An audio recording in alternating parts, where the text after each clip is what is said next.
Hi hi పేరు వీడియోలు చూస్తుంటాం ఓకే థ్యాంక్ యూ. ఇలా ముచ్చట ఏంటంటే ఎలక్షన్ పార్ట్ 2 నిన్న ఎలక్షన్ అయినాయి కదా వాటి రిజల్ట్ ఇలా. సో ఇలా ఎవరికి గోక్కున్న అంతా తిరిగి ఉండదు ఇలా మొత్తం ఆగమాగం ఉంటారు ఇలా. నిలబడ్డ క్యాండిడేట్ల కన్నా ఈ కార్యకర్తలకు వాళ్ళకే ఘోరంగా ఉంటుంది ఇలా. ఎందుకంటే పొరపాటున వాళ్ళ తిరిగిన వ్యక్తి ఓడిపోయింది అనుకో, అరే మీరు డబ్బులు సరిగ్గా మార్చలేదా, ప్రచారం కరెక్ట్ వేయలేదా అని చెప్పేసి ఎక్కడ అంటారని చెప్పి వాళ్ళకంటే ఎక్కువ వీళ్ళే మొక్కుతారు గెలవాలని. హైలైట్ ఏంటంటే పోలీసులు ఎంత కొట్టినా కూడా ఇట్లా గద్దెల మీద గల్లెల్లో ఎక్కడ పడితే అక్కడ కూర్చుంటారు. ఎందుకంటే పోతే ఒక బాధ, పోయినామనుకో నేను ఓడిపోతా కాబట్టి నాకు ఉండలేరా, నాకు తెలుసురా, నీకు ఫస్టే తెలుసు ఓడిపోతా అని, అందుకే ఆ రిజల్ట్ కార్డు రాలే అని చెప్పేసి అంటారు.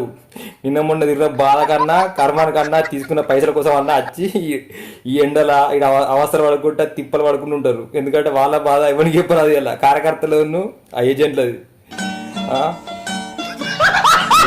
ఎసరకాల చుట్టూ ఫుల్ మంది ఉండే, కానీ పోలీసుల బాధకు అందరు ఎక్కడెక్కడో గల్లలో కూర్చున్నారు. అట్లనే తిరుగుతున్నాయి ఇవన్నీ చూపెడదామని. సో ఆ గ్యాప్లో మనకు ఫాలోవర్స్ కలిసిరు. నిన్న ఎలక్షన్ కూడా పెట్టినా కదా, అది చూసిరట, అందుకే వచ్చిన బ్రో అని అడిగిరు నన్ను మళ్ళీ. హాయ్ హాయ్ పేరు వీడియోలు చూస్తుంటాం ఓకే థ్యాంక్ యూ. ఈరోజు మళ్ళీ ఎలక్షన్ వీడియో ఇస్తున్నా చూసిరా సరిగా అదే కొంచెం తప్పిస్తారు కొంచెం. ఎక్కడ మీరు? నిన్నే విద్యానగర్ ఇస్తున్నారా?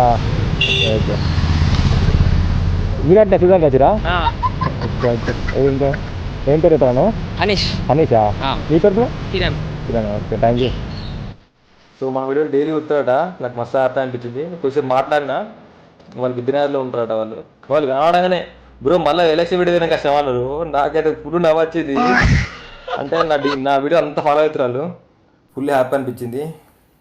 ఈ అక్కనే తిరిగితే పోలీసులు గట్టి వేస్తాడు అని చెప్పేసి అప్పటికే ఇంటికి వచ్చేసిన. ఆ ఏ గడిలో వచ్చినా పోలీసులు ఉన్నారు. ఇంకా దొరికితే మళ్ళీ తుక్కు కొడుతారు. ఎందుకు మళ్ళీ అవసరమా? వీడియో కోసం పోతే ఈ బల పడుకోవాల్సి వస్తుంది మళ్ళీ.